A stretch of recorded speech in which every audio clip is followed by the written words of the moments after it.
As they say in hockey, let's do that hockey. Play a full 60 minutes. Yeah, I'm just trying to keep it simple. Get pucks deep, bring the puck deep, put pucks in deep. We got to keep it simple and just get pucks going forward. Getting into the forecheck. We got to keep playing aggressive. Trying to take away their time and space. We're focused on tonight. We just got to stick to our game.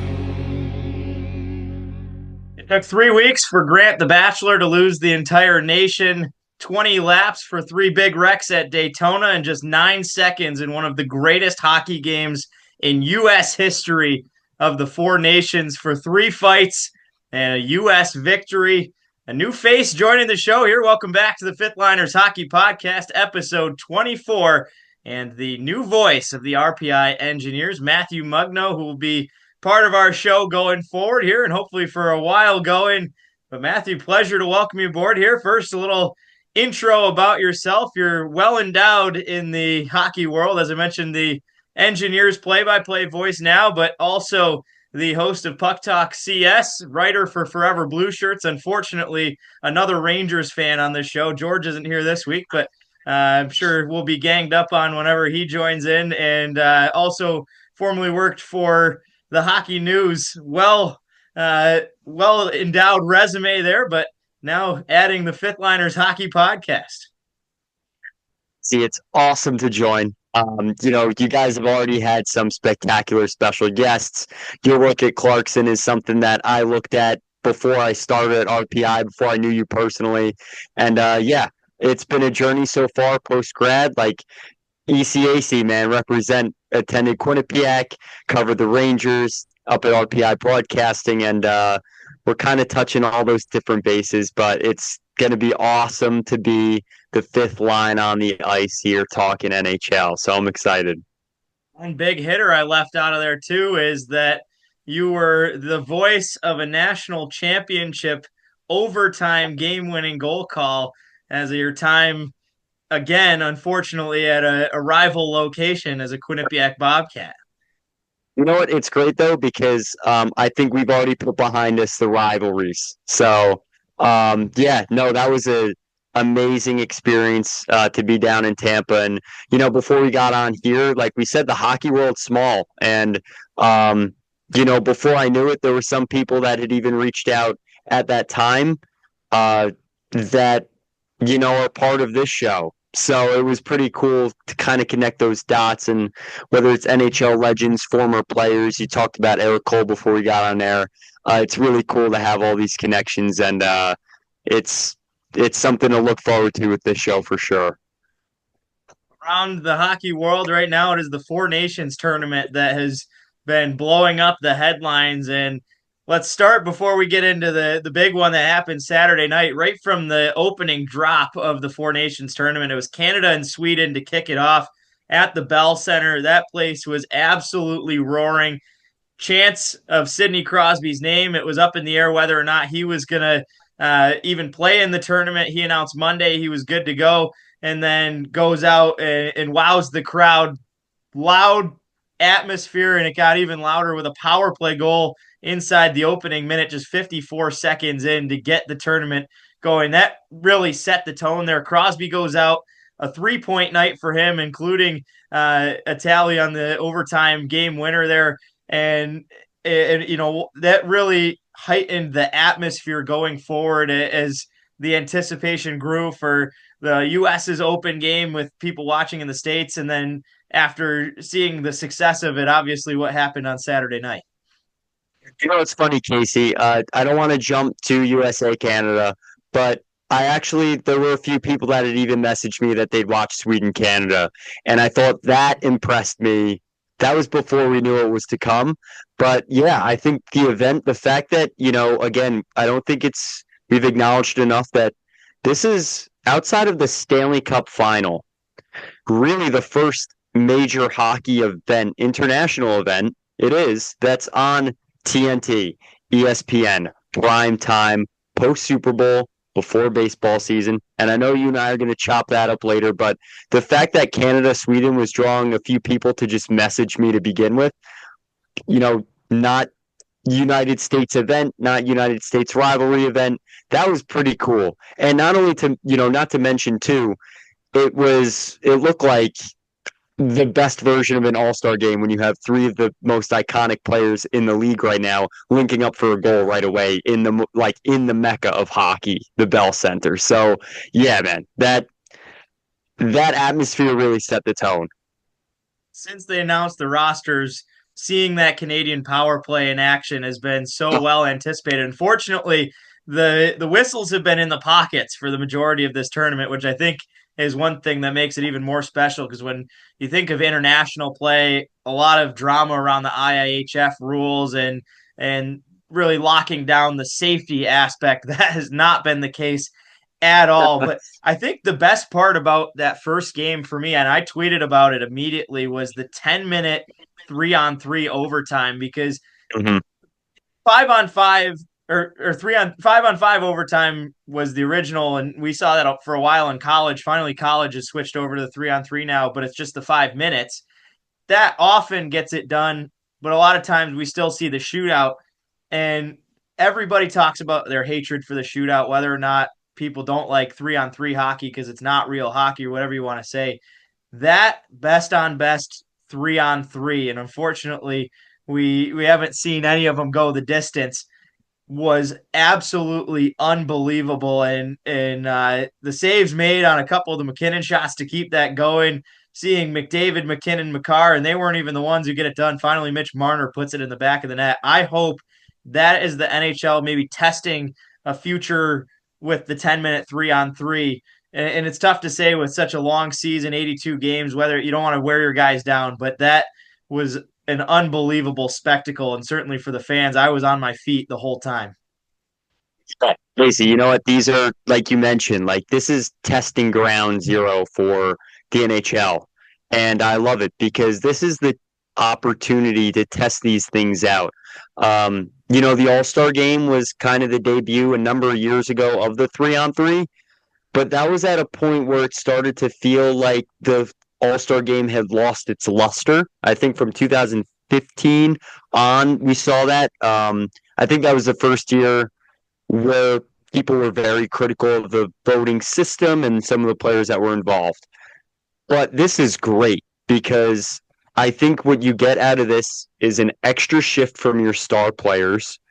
And it does show, and this game specifically, show that there can be a result of an overtime goal in that time frame. And I think that's the best part. It's not too long where the guys were winded, and it was an extension that allowed a goal to be scored and not to go directly to the shootout. And like you said, I think that also went a long way to open the tournament with not only something that was being tested, but something that resulted in, I think, in favor of the NHL overall. Next night, the U.S. got underway, and after letting up the first goal, absolutely stormed the scene against Finland there, and especially in the third period, a whole number of goals, and the U.S. Stars getting going. And then it was rivalry day. So before we get to the U.S.-Canada, you had the Finland-Sweden game, the Finland-U.S. game.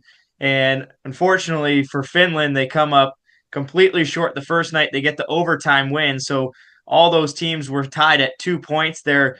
On those other two games before that U.S.-Canada game, did you have any, notable storylines that stood out to you before the U.S. and Canada really stole the show for the whole week?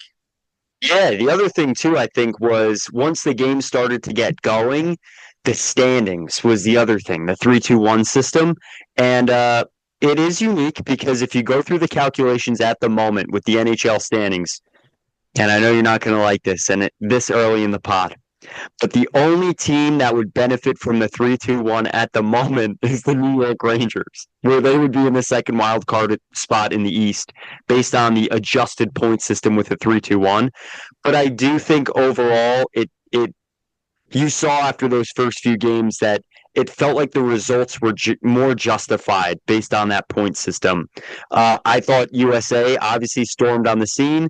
And I think Finland, you have to give the team credit for not having nearly the availability or the pool of NHL players to select from, and still going out there and giving it their all. But I also do think it did display who was, the two teams that are clearly in the power positions, right? And that definitely fueled what was to come.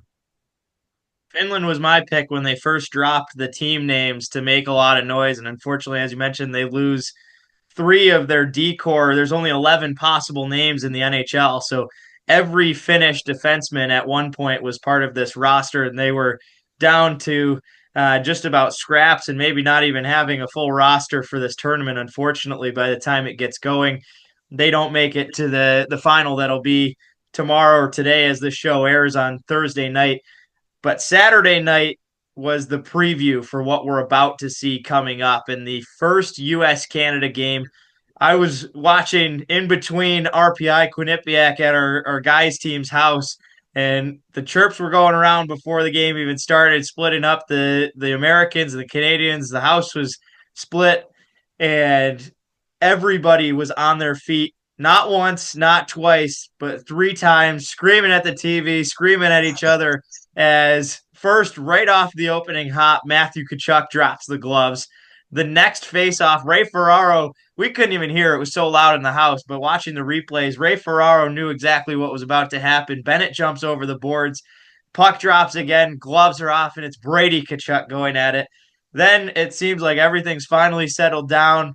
Puck gets underway, comes in, the first save of the game, and there's JT Miller jumping right on Colton Parayko. And that was maybe one of the most exciting starts I've ever seen to a hockey game. But how big was that for one, the setting the tone for that rivalry game, but also now as you look back and see the reactions of people who aren't even hockey fans for the game of hockey as a whole.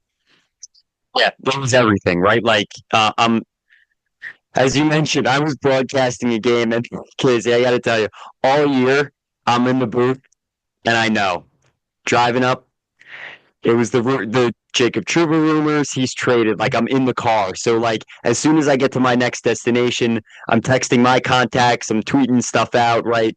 And I knew that this was going to happen, right? Like USA, Canada, I'm like, there's no way I come out of the first period and it's 0-0 and it's all good, right?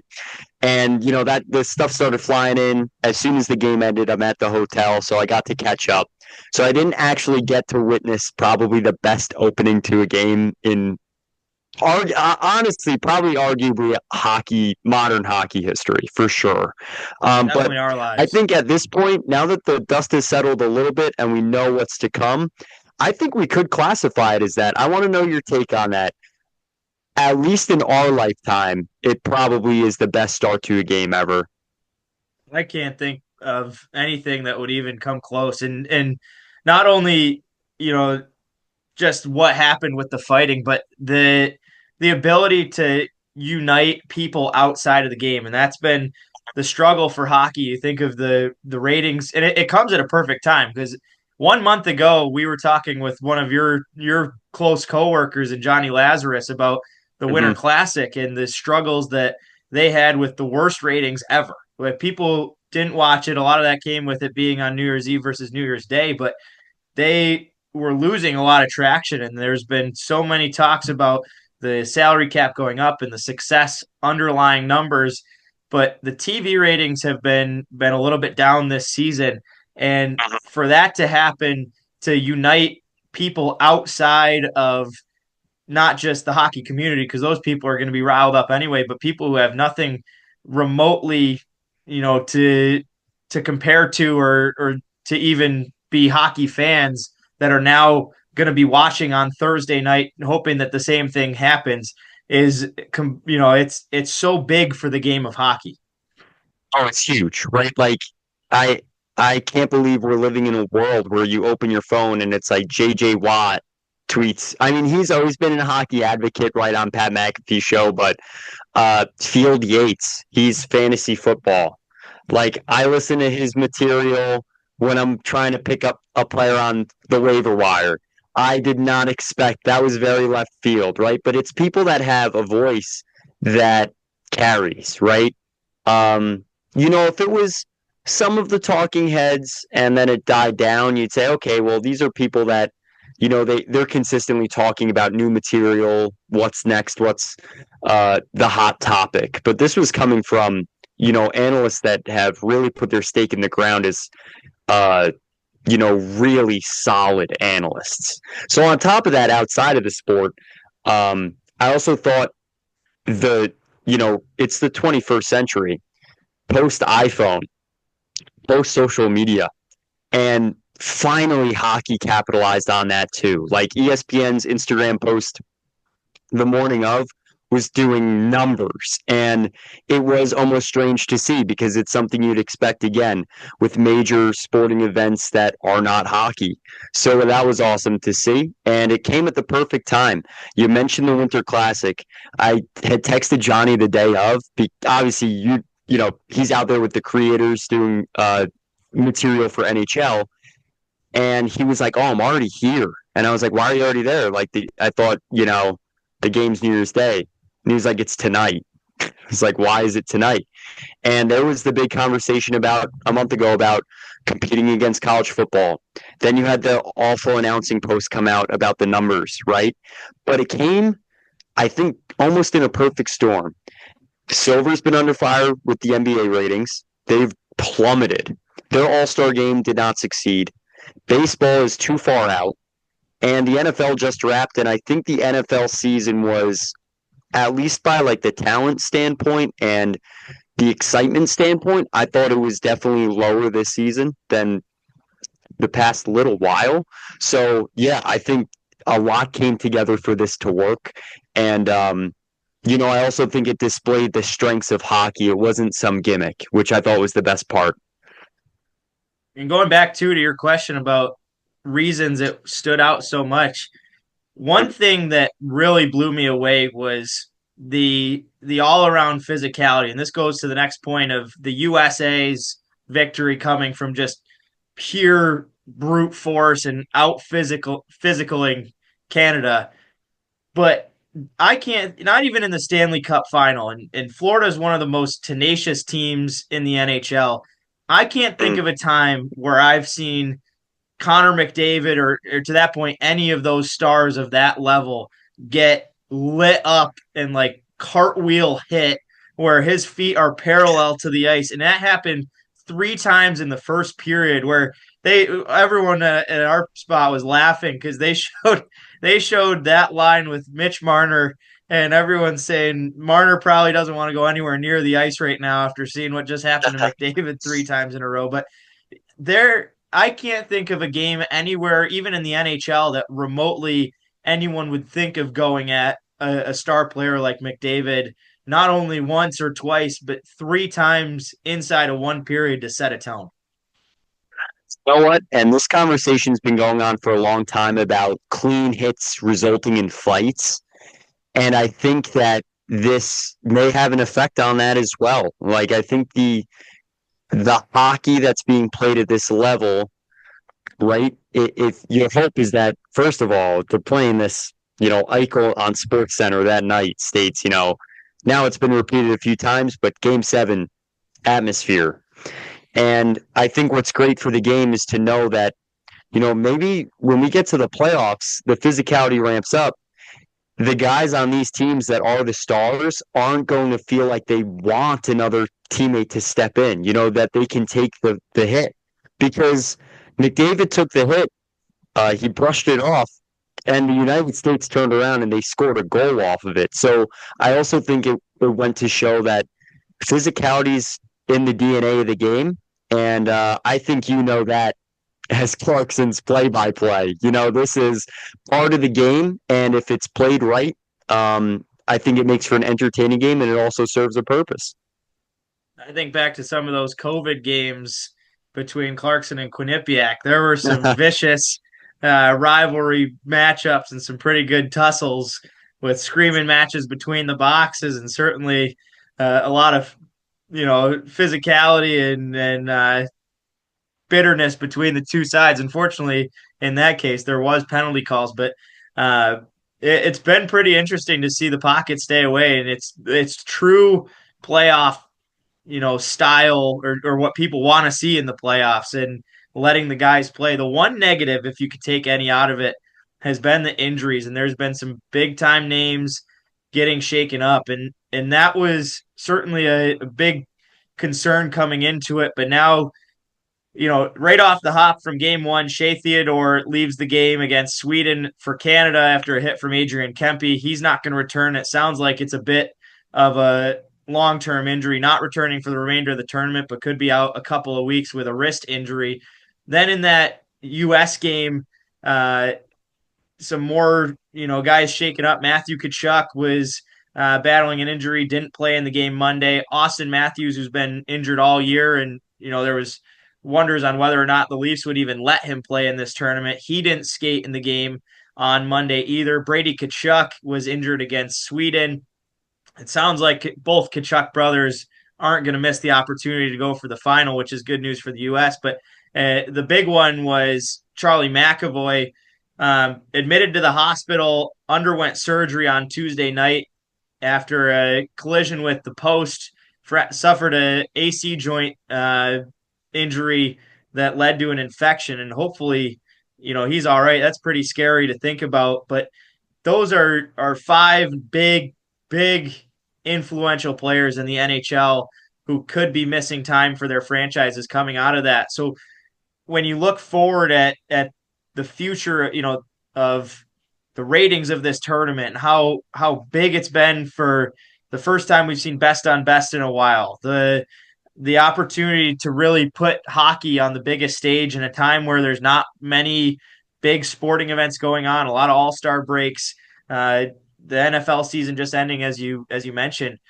Do you see this tournament being able to continue? Jeff Merrick said on Chicklets he thinks this is a one and done thing, and a lot of that probably revolves around the injury risk, and that's going to impact, even though it's huge for the ratings, that might be a detriment. Think about Boston, who's right in the wild card race and on the outside looking in. They need Charlie McAvoy to be healthy to have success going forward. Yeah, you know what? I actually do see what Marek's point is, because you think about now the schedule is set in motion. You have the World Cup, you have the Olympics, actually Olympics then World Cup, 26, 28. So now you have international tournaments every other year anyway. So do you need the four nations? No. And I also didn't think right off the bat that this will not be played at this level if you do this every year. And I don't think that it's because of a novelty thing, that because it's just the first year. But I do think if you played it every year, I think that incentive to win drops for for the national team. It's the same players. But I wouldn't count out the possibility of it becoming something in the future. International hockey tournaments, whether it's IIHF or NHL driven, it has a very, very poor, not poor history. Its history is rich. It's not linear. Right? Like the World Cup of hockey before 2016, I never knew there was one before that. So, for our entire generation, we never really knew there was a World Cup of hockey, and we never seen one. Didn't think it was really going to happen because of the Olympics. And then in 2016, it did. But I do also understand the players don't want to make their season any longer than it has to be. And like you said, with the injuries, these players, they're choosing not to go on vacation. That's why the roster sizes were limited. And now you're seeing where the injuries play a factor in that. On top of the club factor, right, with their clubs and maybe not wanting them to participate if the risk is going to be high for the physicality that we've seen. Overall, though, I don't know how you feel, but I do think that it is a viable structure for a replacement for the All-Star game.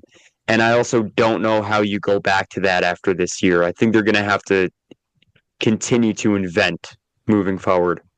Yeah, I agree. There needs to be something, because the All-Star game has been a complete bust, and viewership was down. The guys really don't want to go try, and Nikita Kucherov really put that one on example last year. But that was, I think, my biggest concern going in, was that you get a big name guy injured, and also to think about the stories every year after a team finishes a playoff run, and this star player has been getting dragged through the mud by the media, and no one knows why he's playing like absolute dog. And then it comes out after that Brad Marchand went through 3 surgeries in the offseason for something he dealt with during the playoffs. Or Matthew Tkachuk laid through broken ribs where his brother had to tie his shoes to get to the rink because he couldn't get out of bed during the Stanley Cup Finals 2 years ago. That this just adds to that risk, and these guys are going out like it's Game 7 of the Stanley Cup Final, 4 games in a row, which is awesome for the game. But that was something I was worried about because you want it to be awesome, you want it to be exactly how it's gone, and this for the NHL outside of the injuries, and fortunately, it sounds like it's only 1 or 2 players that are coming away with. And none of them are season ending is the good news as well. But this is just about as perfect world as this tournament could have gone, and hopefully it lives up to it tomorrow. Before we preview the final, the really interesting news that came out this week with the loss of McAvoy, Quinn Hughes is now back on the roster. He was originally part of the U.S. roster that dropped back in December, backed out due to injury last week or 2 weeks ago, is now ineligible to join the U.S. unless they drop down to 5 defensemen, which would mean someone else has to go down to injury or back out of playing that championship game. To me, that's something that bugs me, and a lot of people have issues with it because they want to see Quinn Hughes just because he's simply the best. And I've originally I was like, well, it makes sense he didn't play. But the more I've thought about it, like, he was on the roster. He didn't play because of an injury. That to me would be no different than Charlie McAvoy, who's now not able to play because of an injury, and he's getting called back that he's now healthy enough to play. Where I feel like, Sanderson got called up to the lineup in his spot. That's almost the exact same as Quinn Hughes coming back as a reserve player, where he's almost the reserve that came in for Quinn Hughes. I really feel he should be allowed to play, and unfortunately, I'm not the guy making those decisions. But I'm wondering what you think about that, because it's very interesting. Where unfortunately for him, he was probably out in Cabo somewhere, and now he's got to go sit in a suit and watch his team play. No, I actually have nothing to add. I concur. The only thing comparable I could draw it to is when Makar was out, there was very awkward dealings with the way the league managed that situation. Harley was at practice, and he had to wait in the tunnel until the end of the practice. If you saw that video, it was very awkward. And then he was warming up, so was Makar. But if they didn't make a decision before something like the end of warmups, I don't know. The rules were very strange with that situation. Then Harley had to wait in the locker room, and then if they didn't make a decision by a certain time, then they'd just be down a defenseman. It was very strange. I don't think they've handled the replacements very well. But I will say, if you look at the big picture, if we zoom out a little bit, again, just like the viewership totals, right? This is because I think we're seeing a net win for the NHL. I don't think they expected it to be this big. And with that, I don't think they anticipated, if players were down, that people were going to care this much. I was in the Morning Cup of Hockey chat this morning. The entire thing was about injuries to players and can Quinn Hughes play? Why can't he play? If Makar can come back, if Harley could replace him, if Sanderson could. So there was a lot of conversation, and it was heated about from fans about this situation. I think the NHL was anticipating somewhere in between an all-star game and a competitive game. I don't think they anticipated it to be at this level. So maybe that's what led to it. But other than that, I agree with you. Everything you said about the Hughes situation, I share the same opinion. Let's set the stage. Thursday night, 8:00 p.m., the U.S. and Canada, the rematch. This time it's in the United States. The anthem will not be booed. And I am interested to see if the Boston faithful go at the Canadian anthem, which honestly, as an American who's rooting for the team, I hope not, because I don't think the Canadians need any more spark to come out in this game than what already happened on Saturday night. But, looking at the odds, it's the United States who are the favorites, pretty close, -112 on the books. But as I am terrified to go into this one rooting for the Team USA, and I think if I had to put my money down, I'm pretty heavily backing the Canadians. I'm not going to do that because I'm a proud American, I find it hard, and especially if Hughes isn't in the lineup, the way McAvoy just ran the table with the physicality and set the tone with the Kachucks potentially banged up. I think it is going to be real tough for the United States to come through and get it done. But hopefully, again, they can find a way to just out muscle and out physical the Canadian side. And the good thing is the defensive end with Connor Hellebuck in the back is a big time plus side. That might be what keeps them in it. You know what, Casey, you're right, because I think this U.S. team, they have enough talent, but I think they have great coaching. And that defensive structure that they've put together, these details go as far. If you saw, there's an NHL clip today that was alluding to the documentary, the two-parter they're going to release. It was Eichel talking to the Kachucks about where to dump the puck in. That's the details that I think the United States really displayed in the victory against Canada. But as you mentioned, with the injuries without McAvoy, can this team show up the talent on Canada for long enough to survive?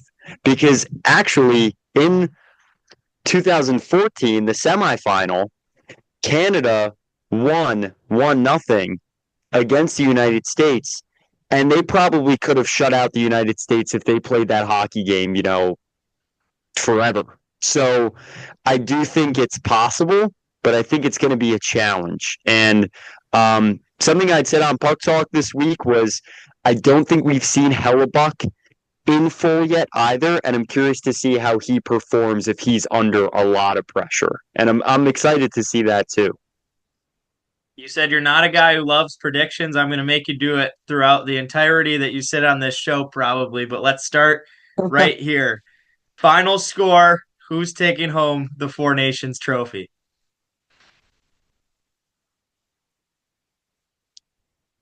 I'll say this: low scoring game. I gotta have faith. I'll say United States 3-2, but I could also see that being like Canada 3-2 in overtime. I'm going to do the exact same. 3-2 was my final.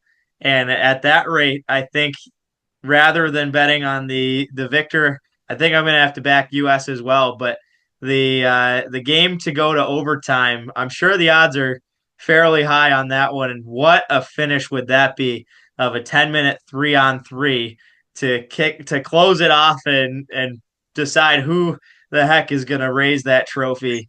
That is just about what everybody deserves, and hopefully for the hockey community, that would probably put hockey right on top of the news trends once again, and the following for sports fans trying to find a new sport after the NFL. We on the show here have not talked. We've been on our February break and our All-Star break here, and we're bringing back a All-Star as we've now made our own trade. You're going to be a member of the show looking forward here. But last time we recapped, and it was before a lot of big-time trades have come. So we've covered the international. Let's go back to the NHL realm. And it's a perfect way to start because Mikko Rantanen was the big name we talked about the last time we convened. Now there's a New York Ranger trade, or new New York Ranger, rather, as the Rangers make big headway and add JT Miller. January 31st, in my opinion, was an absolute mess for the Vancouver Canucks. This was the first of two big trades that they make. So to New York, JT Miller, Eric Bronstrom, and prospect Jackson Dorrington. They send out Philip Hedl, who's been all over trade boards for a while, prospect Victor Mancini, as well as a protected 2025 first-round pick, which is projected to be somewhere around the 14th spot right now. And if I think, is it inside the top 11, New York would keep that first-round pick? That's protected. Yep. So and obviously, the 2 trades in one day was wild, and it was cool to see it follow up the Rantanen trade. I think for NHL fans, we've been talking a lot about sports fans universally, but I think it's going to be fun because if we see a few more moves, maybe not to this degree, but for people that are just entering this NHL world or paying more attention to it, I think these really amped up the NHL world too before the break for sure. And it's interesting to think the New York Rangers.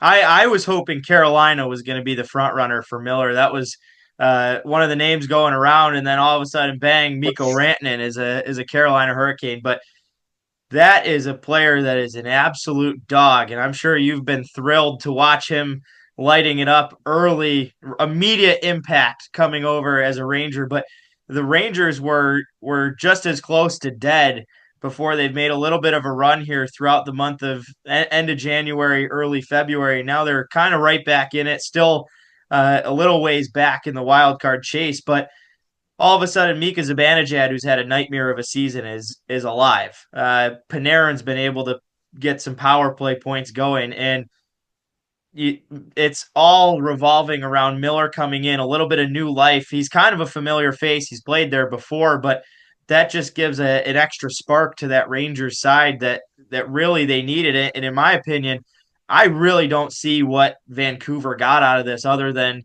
a mid-round, first-round pick, which is just as risky of a play because outside of the top 10, top 15, you never know if those first round prospects are going to pan out. Mhm. Yeah. All right. You want me to dive in, Casey? I'm diving. I could talk about this all day. I already actually have talked about it probably all day since it happened. But JT Miller, Brandstrom, Dorrington prospect, you see where he lands, right? Brandstrom, maybe you see what the upside is there. It's crazy to think he was part of the Mark Stone deal. Like he was what went the other way. But Miller has already created 3 goals alone on the forecheck where he wasn't even credited on an assist. It's what the Rangers missed. They don't have that in their top 6. It's been the biggest criticism on roster construction. It was speed. Laviolette was able to get this team to move the puck faster than the man, which has helped alleviate the speed issue that we saw against New Jersey in 23. But Miller, it's the physicality. He gets into every corner and comes out with the puck, and that's what you need, right? We talk about Four Nations. That's what these guys are doing. He's on that team for that reason, too. He's on their third line. He's not out there to score. Yes, he's had a 100-point season, 90-point season in the past.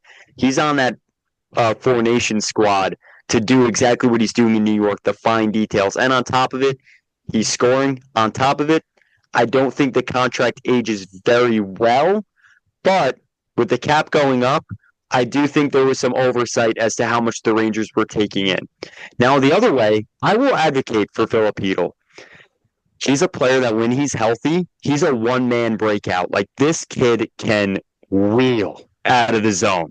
He can take the puck from the trapezoid, evade 2 forecheckers, go right down Santa Claus Lane with speed and either score or set up his teammates. Almost like old school hockey where wingers used to funnel the puck to the centers. That's how he plays the game.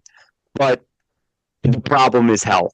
And right before the trade, a week before, I had Dan Rosen on Puck Talk, and we talked about this because I felt like I was in the minority of that opinion, and he had shared the same opinion, which obviously validating when Sam Rosen is saying this stuff right on NHL Network and everything. But just the fact that this player could either be like an 80 potential peak 80-point scorer, or he may not be in the NHL with one more injury was a concern. And I think you got the best value in return. You got a center that's durable in return. Mancini, I thought he was good. The Rangers projected him just as a 5th, 6th defenseman. And he had some offensive upside. He looked really good to start the year. He was not very good in his own end, and he got limited time. So he didn't really have a fit in New York. And I also think it's because they're going to make moves on the defensive side. And the first, it's not a deep draft. So I do understand what you mean by, Vancouver kind of losing this one. But do they really have the leverage? No, we know that. And if it was up to me, I I don't know if I would have kept Pedersen over Miller. They kept going on January 31st. And before we move on from New York, that was the first trade this year that I felt New York won, because I thought in the first two, the way Kopko has come on the scene in Seattle, a nightmare for the Rangers, who really got nothing back for him.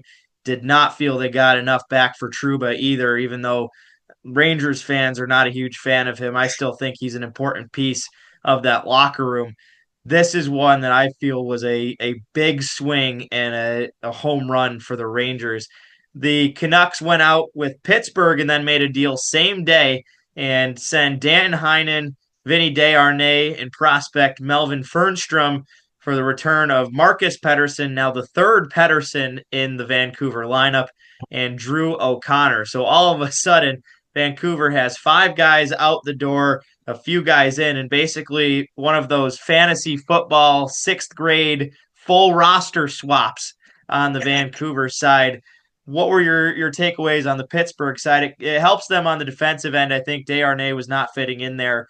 But again, kind of an interesting move where this one made them stronger, I think.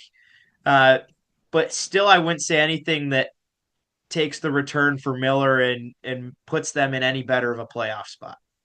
I think if anyone had access to the Dubas plan and what's going on upstairs with Dubas, maybe we would know. The only thing I can say about this is maybe it's signifying the full teardown that we've been anticipating in Pittsburgh. And I mean, I could say firsthand from the Rangers rebuild, like sometimes you just have to move on from players. And I think they knew that Pettersson would be happier competing rather than signing and sticking through a rebuild.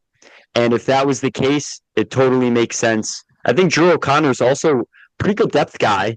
And I think for Pittsburgh's return, I think they really just got a player that was needed a change of scenery in Desharnais. And he played on an Oilers team that went the distance in the playoffs. So I don't think you can really, if you're Pittsburgh receiving Desharnais, I don't think you're necessarily upset. But I do think it if this isn't it, the next move will be the sign of the times, I think, in Pittsburgh. What do you think about maybe, obviously both deals, but maybe a full teardown coming in Pittsburgh? You could see it coming, and I think I'm really interested to see what they do. I'm also on the fan side of Crosby to the Avalanche. I don't think that'll ever happen, but I'm really interested to see if anybody makes a swing at Malkin, and especially Dallas, who we're going to get to next on the trades they made with San Jose. But they still have LTIR room now after a couple more injuries. I think they could easily, add a big time player, and they're a team that's getting close on a couple of their rookie contracts where they're in that win now phase. And I think Pittsburgh's going to be sending some big time guys out the door. And just even looking at the trade boards, Raquel is one of the names we've seen all season. Malkin, and I have a hard time thinking that he would go.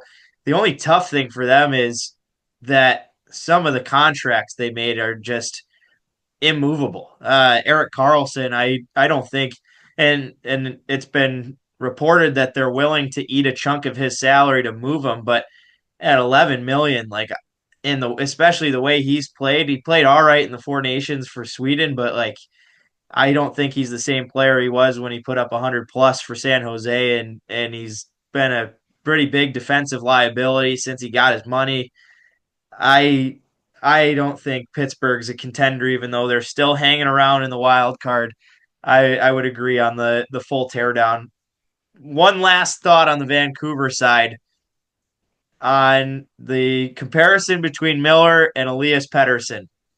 Miller, as you mentioned, not even credited on 3 goals that he forced, but has 4 points to his name in 5 games, 2 goals, 2 assists. He's on power play 1. He's activated some of those sleeping giants in the Rangers offense, averaging over 18 minutes time on ice a game. Elias Pettersson has 2 points, both on assists in the last 5 games for the Canucks since that trade. Signed the big bag deal. no points in the Four Nations. Did Vancouver trade the wrong guy?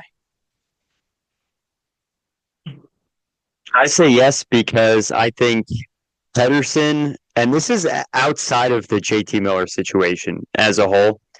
I I've never adored Pedersen's game. I feel that it's the European style that doesn't mesh well on contending teams.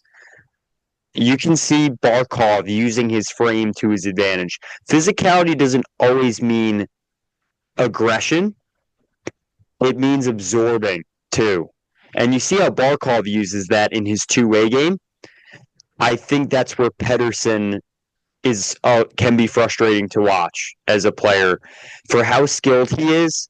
When the point totals dip, he doesn't have many other aspects to his game that are strong, right? Like he doesn't win battles along the wall.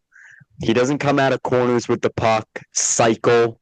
And listen, even if that's not, he's paid the top dollar, but even if it's just a margin of that, a good stick check, right? Panarin's criticized of these same things.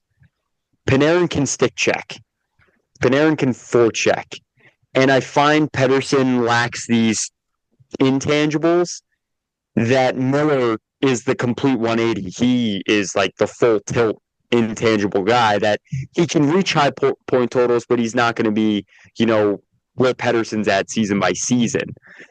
So, yeah, I don't know if it's necessarily trading the wrong guy. I think it'd be I don't know. I also feel like it wouldn't have been the best look for the organization to trade Pedersen because he's younger. So you figure you have to give him the runway, and you did just sign him to a major deal where I think if this was a point of contention a year ago, then why would you ink him to that contract, right? So I would say from the outsider's perspective, yes, but I also know that was a messy situation. You alluded to Trouba before. I think that's kind of what it got to, like really messy. And they just had to do something. Although I also think Miller is a Rick Tocchet player. So the whole thing is, I thought it was crazy. But Casey, what do you think? We had this conversation a month ago when it might have been even longer than that, but when that it was being reported there was problems in the room and somebody was the problem and those two were not getting along, someone had to go.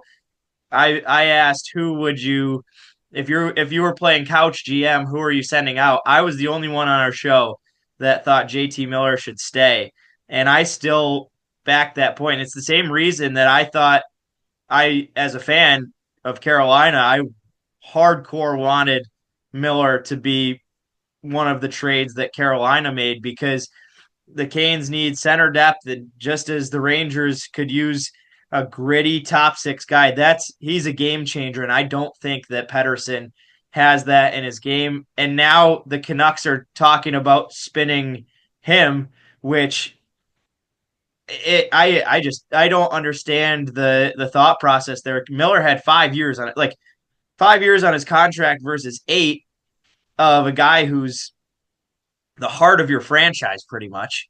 Like I would, and cost less money at that point too. Like Pedersen just signed the big extension. Miller's cheaper to keep.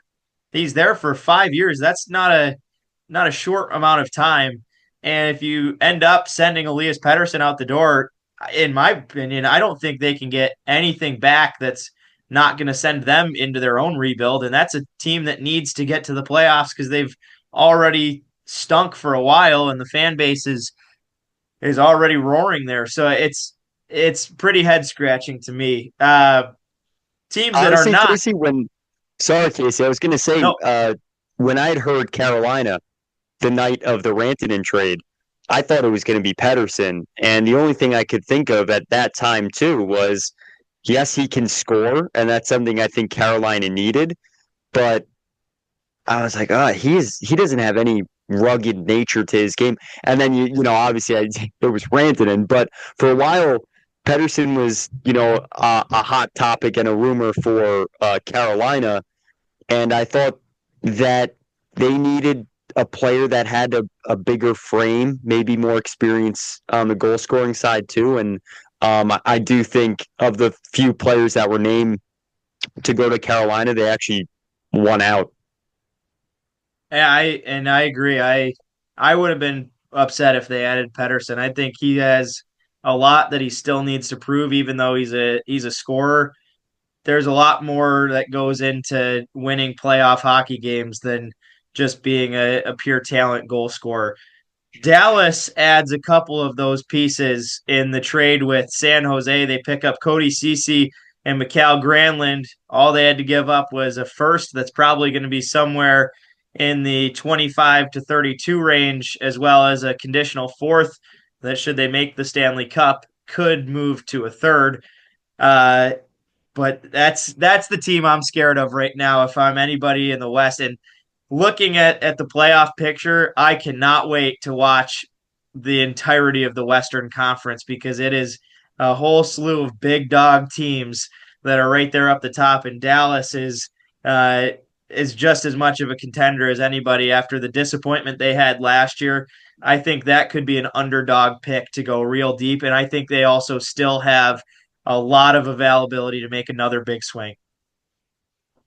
Yeah, and these are the moves that are earmarked for a team that's going for it, right? Like Cody Ceci in a very controlled role.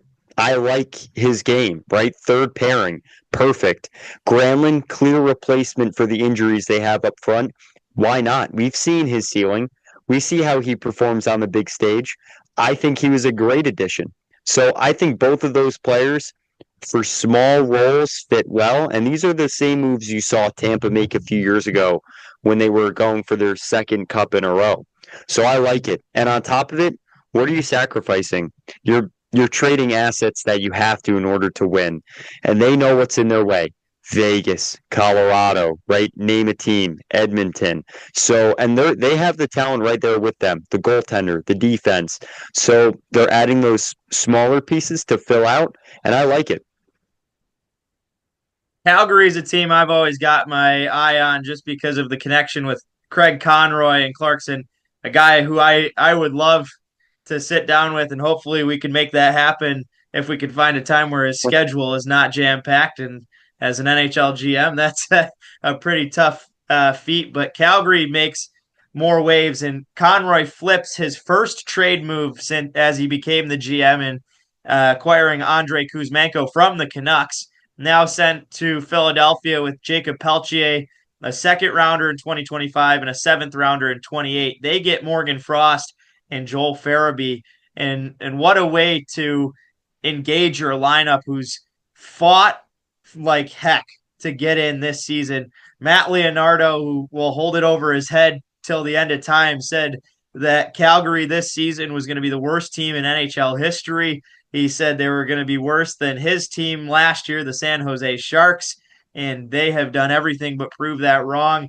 Currently sitting just outside the wild card, which we'll get to coming up. But, you know, it goes back to, again, I don't understand really what Philly sees out of that because Kuzmenko didn't work out in Vancouver, had a great start in Calgary for 10, 15 games, but hasn't really got his stride there. And you lose Morgan Frost and Joel Farabee, who I guess also you could say weren't really picking up as much as they could have in Philadelphia. But those are two pretty big pieces of the Philadelphia offense. Yeah, I think the subtext with this trade is something we're seeing a lot lately, and actually straight from the Flyers organization with the Cutter Gauthier saga. And that's a lot of player movement from these players that are drafted, and not that they were mismanaged as prospects, but they had a hard time remaining in the NHL at a young age, and they need a change of scenery, right? Like Capo Caco is a pure example of that. I don't think it ever would have worked in New York for him. And I'm also happy to see that he's found a new home in Seattle. I think that's what Farabee and especially Frost needed, was a different environment where they get the chance to play and it's still competitive hockey. So I think Calgary really took away from this trade. And I think for Philadelphia, they're really sticking to a longer term rebuild. And I'm also really intrigued by that because they're taking their time. right? Mitch Gall, they're taking their time, even though there's friction at times, especially with Tortorella at the helm. I like the approach by the organization as a whole. You can see that Briere is in step with the head coach. And I think that goes a long way for the organization that is trying to make its strides back as a long-term winner. Kuzmenko, you're at least netting a player who can score goals, right, through the rebuilding process. Peltier, you'll see what's there. And you get 2 draft picks out of it. So you get some draft stock, a second rounder, and from all conversations, the 2025 draft should be pretty deep. So you'll see that could be one of those, flip of the coin. I think the trade both ways was also surprising, right? We've had this little trade deadline before Four Nations, and it's been really exciting to also see some of the younger players get a change of scenery, especially out of this break. Calgary went from potentially being a full rebuild team to now right in there as a playoff team. We'll continue to monitor that, but there will be more trades to come. It is still 3 weeks just about until the trade deadline on March 7th, and plenty of noise to be made. It kind of got split up into basically 2 trade deadlines. You had the Four Nations break here, everybody getting their initial deals done. We're still going to see the chaos likely to come on March 7th, but some names that are still around: Brock Nelson and Kyle Palmieri from New York Islanders, Cousins and Byram out of the Sabres, Ryan O'Reilly from the mess that Nashville has had going on, Braden Shen and John Gibson with Trevor Zegras, just to name a few, and I'm sure there are plenty more in the depths of any franchise that wants to move up. And one thing that makes it really interesting is it's still not clear who the buyers and sellers are, because the East is so jam-packed that to try to find teams that are willing to throw in the towel, and at that point, even the Pittsburgh Penguins right now are one of those teams that are right there in it. Who do you see making some big moves, and is there any names you have your eye on that you'd like to see go maybe get a new chance, or that could make a big impact in certain lineups? It's always like Vegas is in there, but they made the move for Saad. And you know what? Vegas with Saad, Tampa with Gensel. Obviously, Gensel garnered a lot more attention in the offseason. But there are 2 players that I always sit back and wonder why more teams maybe didn't have interest or didn't see them as a fit, because Brandon Saad has already had an impact in Vegas' depth lineup. But I see the top teams adding, right? Like Winnipeg Jets. Brock Nelson would be a perfect addition, a guy that can score goals with experience, kill penalties. I'm interested to see where like a guy like Cousins ends up. I think that's going to be more of like a middle of the road team. I would love if he swapped Atlantic and went like Red Wings, because I also think they're a team that, why not pick up a younger guy if it's not this year, or if they make it this year, you give them some playoff experience, they get accustomed to a new team, get a fresh start, like a Zegras, Gibson. I think with the goaltender on the market, it's got to be Carolina. It's got to be Carolina. I won't pump your tires too much, Casey. No? I don't think so at all. I've been anti goaltender trade the whole year. I think they need a center way more than a goaltender, because they've got Anderson back to health. Maybe when Kochetkov was on the fritz and Anderson was out long term, they've got him back. Kochetkov's healthy, and now you've got the break to get him back even further to that point. I think those 2 are good enough. I don't think you're going to add anybody that's going to be better than those 2 can be. Out of, like, if you're going to get an Igor Shesterkin or a Connor Hellebuck, Jake Ottinger, sure. I don't think John Gibson makes that much more of a difference to put into that lineup, where I'd much rather see them go get what should have been a JT Miller in my opinion. But I really hope that's not the move they make. But Gibson certainly garnering a lot of attention. It all seems to be going towards the way of Carolina. Although this was it just in the way the Rantanen trade, every time they make a trade, like going back to even like Shane Gostisbehere, it seems to be somebody who's not talked about at all. And I think that's where the Rantanen one came. Nobody saw that coming. And actually, one more to a name that you just brought up that we didn't talk about at all was Brandon Saad out of nowhere to Vegas is a steal of a contract for them. I think they got him right at $2 million, a $3 million discount from what his contract was at St. Louis. Maybe another guy on the point you made earlier about guys who just need a change of scenery. He looked like he was going to get sent down to the AHL. He hasn't had the punch that he usually does on the forecheck. If that Vegas lineup can get him playing like Golden Knights hockey does, shout out Clarkson. That's just as Vegas does, adding sneaky guys, circumcising the cap. They've got one that could make a big difference there. There's one more guy that I know I said I'm not a predictions guy, but this is my feeling. I think Toronto is going to make Braden Shen happen because I think they know they need that weight in the lineup, and I think they know they need that experience in the lineup. Again, I feel like the conversation around the Leafs is always like they're a contender, but everyone knows you're smiling through your lying through your teeth, right? Like you're smiling about it. Oh yeah, they're a contender, but you also know that you don't even believe that. And I think they need to maybe make a move or two that's convincing enough for that. Not a huge name, like O'Reilly was on this list a few years ago, and they went and picked him up. I think it's a guy like Braden Shen, just plays a heavier game when it's the game's on the line, who you putting on the ice, So I think he's another guy that I predict to go to like a contender for sure. We have between 25 and 27 games to go in the NHL season as we look at the All-Star break standings right now. The Winnipeg Jets and the Washington Capitals are well ahead of each of their conferences. But out of the West, it's the Jets, the Stars, and the Wild. In the Central, 81 points for the Jets, 72 for the Stars, 70 for the Wild. Colorado is a wild card team right now at 68 points, which is pretty crazy. In the Pacific, 72 points tied at the top. The Oilers and the Golden Knights. The Kings have 65.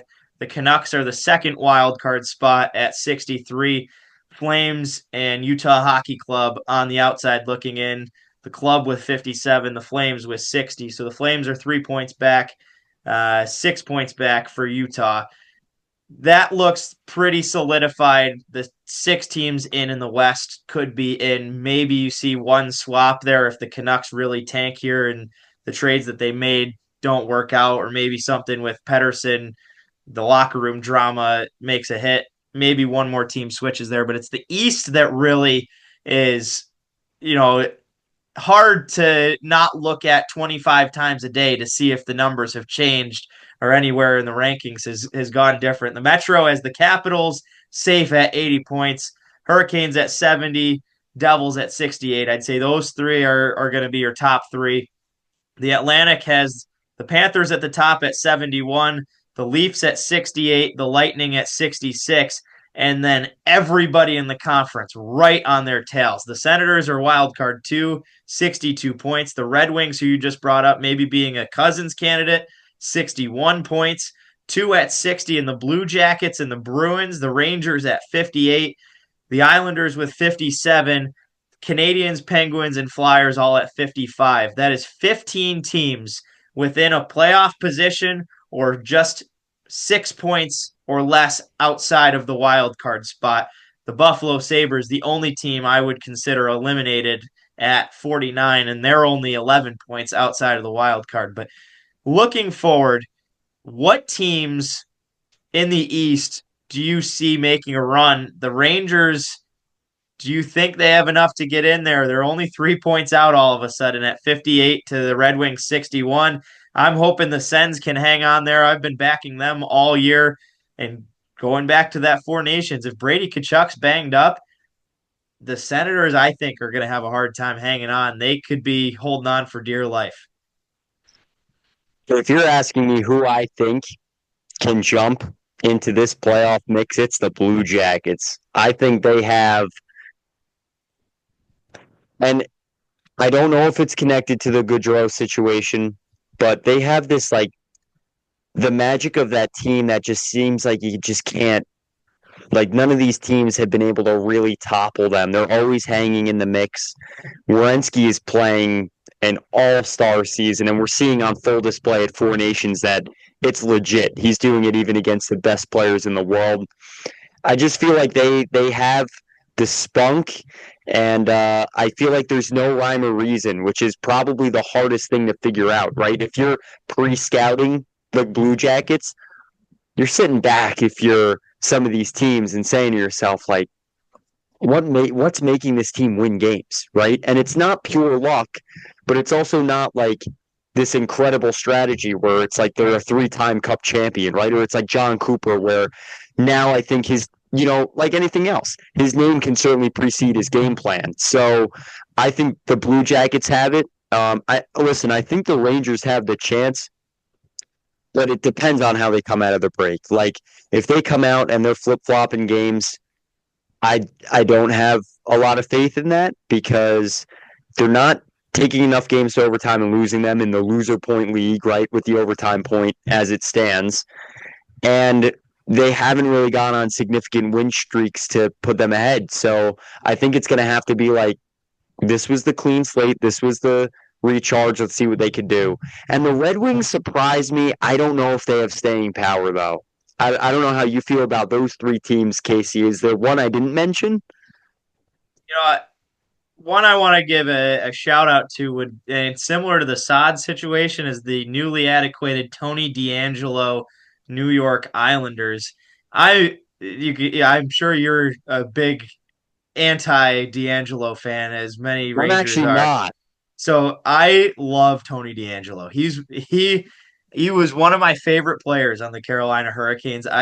Similar to the way I talk about Miller, I think he's not a great defenseman, but he brings an offensive punch, and for the purpose of just like that's what the Canes did with him last year, was signed him to be basically a seventh defenseman in some cases. They sometimes went with just two on the fourth line for forwards and had him just solely to play power play. But look what it's done for the Islanders. All of a sudden they've put a win streak together, and they go from the bottom of the conference and pretty much down and out to right there within 4 points in one of those teams that we're talking about. I don't think they get in. I'm rooting for the Blue Jackets. I think the injuries are going to get them, and hopefully the break here has been enough to heal some of those guys. I know Monahan was, it sounded like a little bit more on the long-term side. They need to get Marchenko back as soon as they can. Mm-hmm. I hate to say it, I'm worried about the Senators. I hope that Allmark can, just lock down, and because when he was good there for that month of December when they could not lose a game, if he plays like that, they're a wild card team, no question. But if they can't get the goaltending and you get a couple guys banged up, I think that some of the more veteran chasing teams, one matchup I would love to see the Rangers out of the playoffs. One matchup I'm a little bit rooting for is the reverse rematch of a President's Trophy Washington Capitals team and a wild card New York Rangers team, because I think that the Rangers would be an absolute nightmare. And we took a lot of heat for saying that on our last episode. The Rangers fans, Matt, are not in a good place, because I said and Jake agreed with me that we think that, if the Rangers get in, that's not a team you want to play for based on the way Igor's played in back-to-back playoffs. The potential for that offense to just bang, snap it on and light it up. Well, every Rangers fan was just hate comments on our social media, and they are down in the dumps. Let me tell you, Casey, I'm intrigued by this, actually. This is the first I've even thought about it. I love the idea, so it's unique. I haven't really heard that in a lot of hockey circles, and I think it'd be cool, right? Like you said, reverse President's Trophy. Last year, the Rangers swept the Caps. It was their first sweep since the Yager 2006 or 7 against the Thrashers. Like, it's been a long time since they had a series that they could, just control. And now it's the opposite. You're playing a Capitals team that's playing so well in the standings, a fired-up OV, and a team that made the moves in the offseason, and they're paying off. And now you're seeing the reverse where the Rangers are struggling. But if you look at that matchup on its, just on its face, it's a really unique matchup because I don't view them as so far apart, right? Talent wise, like at least on paper, definitely in their gameplay this year. But it would be pretty cool to see. I like that idea. I think the Capitals are last year's Washington Jets, where the Jets came in roaring through the standings. They get home ice and just get blitzed by the Colorado Avalanche. And I think the Capitals have been very reliant on the defense. Thompson's been, he's a Vezina candidate. He's been unbelievable. And I just think that that's a team that could easily get out playoff hockeyed. It's a young team, and if I'm any team in the East, I think that's who I would want to play. I don't want to go anywhere near a Panthers team. The Maple Leafs, I love watching them lose in the playoffs, but that's a scary matchup, and Leafs Lightning would be sweet. I hope the Bruins can get in to make noise again, but I think if I'm anybody, I would want to take the Capitals. The Devils are a team I'd be scared of as well. And I don't think there's really. I think this year the league has been on such fire that I think this is going to be one of the best playoffs we've seen in a long time. I agree, right? Like we're talking about all these teams and all the teams that aren't in, and they're teams that you want to watch continue. You want to continue to watch them play hockey like a Four Nations style, like that physical. This is do or die style. So I agree, right? Like the Caps. And by the way, you're not the first person to also not have full faith in the Caps that I've talked to.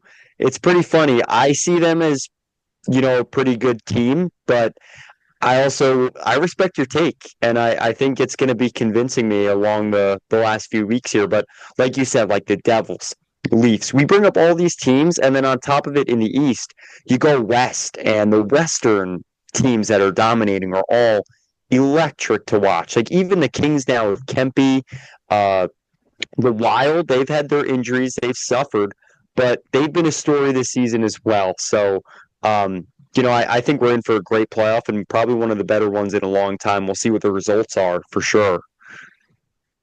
Oh, RPI games coming up this weekend. A little bit of a bye week for you. What are you spending your time doing? Watching the RPI games. I'm keeping my eye on the rest of the league. I think, ECAC is a great conference. And, obviously, I also love watching Hockey East for Gabe Perreault, Drew Fortescue, some of the Ranger prospects, and just keep an eye on them, man. Like college hockey's opened a whole nother avenue to be entertained when there's no NHL action. And on top of it, the league starts right back up. Saturday, Sunday, you get back to backs. Rangers are on back to back. Hurricanes are on TNT. So it's gonna be great. Like I love when this is the best part of the year, right? Like right before the playoffs and then into the playoffs. So this is the time to do it. And especially coming off of Four Nations, it's gonna be great. What about you, Casey? What are you up to? Chasing our team on the road. We got a bye week as well. The girls have off. So we're watching the ECAC playoffs, the first round, pretty tightly, and I'm heading down to Cornell on Friday night. The one of the only rinks I haven't seen a guys game in, and because usually we always play this weekend where usually it overlaps somehow with a home playoff game. Got the week off, so Friday night going down there and then headed home, and fingers crossed on Saturday how it plays off. There's potential that we'll have both Quinnipiac teams at Clarkson University a week from Saturday. The men already locked in playing at 7:00. We'll have somebody, whoever the lowest or the highest remaining victor, will play in the 4-5 spot. I'm hoping against Quinnipiac and see Laurence Fournette, one of my close friends that transferred down there. But that's going to be an exciting weekend of hockey, our senior week for the guys, and we'll see if your alma mater come up. Maybe we'll have to put a little side jazz on that one. Certainly, we'll have some bragging rights coming into whatever our next show is. Looking up to that one. 100%, and that would be electric. Like For anyone outside, like Quinnipiac and Clarkson hockey games are, we alluded to their physicality before, like they play each other hard. And that's one you circle on the calendar. Like even as a student, that one, it was, the big Yale game, yes, Battle Whitney Avenue.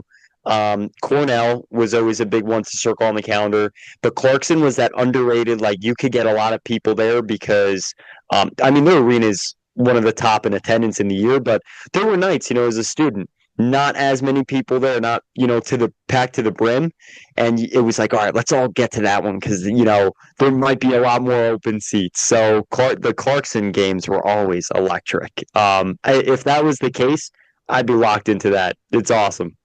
Not a rivalry on paper, but it goes back to that COVID season when they only let 4 teams go in the ECAC, and Clarkson and Quinnipiac were 2 of the 4 on the men's and women's side. 8 matchups between the 2 of them, and certainly a lot of tensions are rising. But yeah, a lot of exciting hockey to go on. The NHL will be back Thursday night here as we drop this episode. The Four Nations final. Both of us are back in the USA.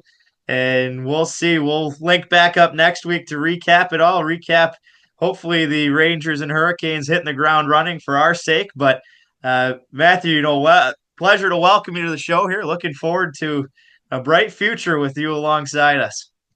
Yeah, thank you, Casey. It's awesome to be on board. I'm excited to be on with everyone else. And, obviously, I know you have some great special guests lined up. But, yeah, just chopping it up about hockey on the fifth line, man. Like nothing like the fifth line, the people behind the top 4 lines. So, yeah, man, it's awesome to be on board, and I'm ready for more hockey, man. Like I said, it's the best time of the year.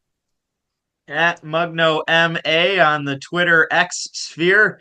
Check out our show at Fifth Liners Pod or Fifth Line Pod on Twitter, Fifth Liners Pod on Instagram and TikTok, as well as YouTube and Spotify, wherever you consume our content. Make sure to like and subscribe. A big help to us. And as Matthew alluded to, hopefully some big-time international guests upcoming in the next few episodes. But this has done it for the Fifth Liners Hockey Podcast. 24 episodes down. Episode 25 coming up next week. And for Matthew, I am Casey Ditzel. Big pleasure, and we'll be back next week. Until next time, have a good one, everybody.